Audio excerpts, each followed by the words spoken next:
Dogs engaged in the game.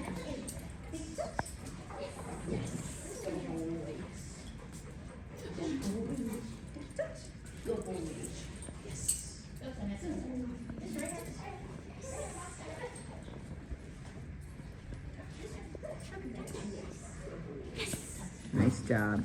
Good job using movement, Madison. That's lovely.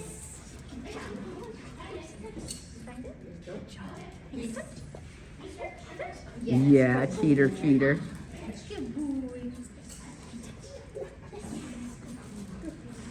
Nice job, Rocco.